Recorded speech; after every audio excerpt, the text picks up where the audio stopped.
விருதுநகரில் வெடிவிபத்து நடைபெற்ற இடத்தில் ஆய்வு செய்த பின் மாவட்ட காவல் கண்காணிப்பாளர் ஃபெரோஸ்கான் அப்துல்லா செய்தியாளர்களை சந்தித்தார். அந்த காட்சிகளை தற்போது பார்க்கலாம். இவங்க ப்ராப்பர் ட்ரெயின்டு பர்சன்ஸாக என்னங்கிறது பார்க்குறோம். அதே போல் எக்ஸ்ப்ளோசிவ்ஸ் வேன், அதுக்கான வேனில் தான் எடுத்துகிட்டு வரணும். அது ஒரு வேன் இருக்குது, பட் அதோட கூட எக்ஸ்ட்ரா வேறு ஏதாவது வண்டி எடுத்துகிட்டு வந்தாங்களா அதையும் வந்து வெரிஃபை பண்ணிட்டு எவ்வளோ கேஜிஸ் வச்சுருந்தாங்க சார்?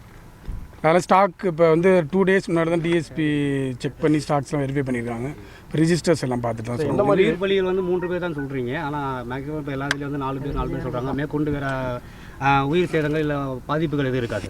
இதுவரையும் எதுவும் நமக்கு இது இல்லை. இப்போ ரிலேட்டிவ்ஸ் வந்திருக்காங்க, அந்த மற்ற வெரிஃபை பண்ண வரையும் 3 பேர் தான் இதுவரையும் சொல்கிறாங்க. வேறு ஏதாவது இருந்துச்சுன்னா குவாரி சம்மந்தமாகப்பட்ட அதிகாரிகள் அவங்க குவாரி நிறுவனத்தினர் ஓனர் யாரையும் அரெஸ்ட் பண்ணியிருக்கீங்களா? அதுக்கு மேலே வழக்கு எதுவும் பதிவு பண்ணியிருக்கா? பார்த்துட்டு இருக்கோம் சார். இப்போ அதே மாதிரி வந்து இங்கே வந்து என்னென்ன வெடிப்பொருட்கள் என்னமோ வந்து வெடிக்காமல் செதறி இருக்குன்னு சொல்கிறாங்க. அது மாதிரி ஏதாவது பொருட்கள் எதுவும் இருக்கா சார்? இங்கே இருக்க வாய்ப்பு இருக்குது. அதுக்காக தான் பிடிடிஎஸ் டீம் மதுரை சிட்டிலேருந்து வந்துக்கிட்டு இருக்காங்க.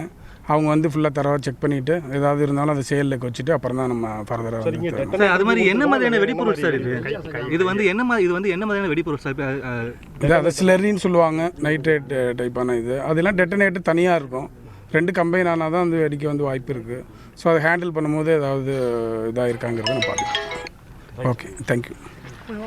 கார்த்திகா, தற்போது காவல்துறை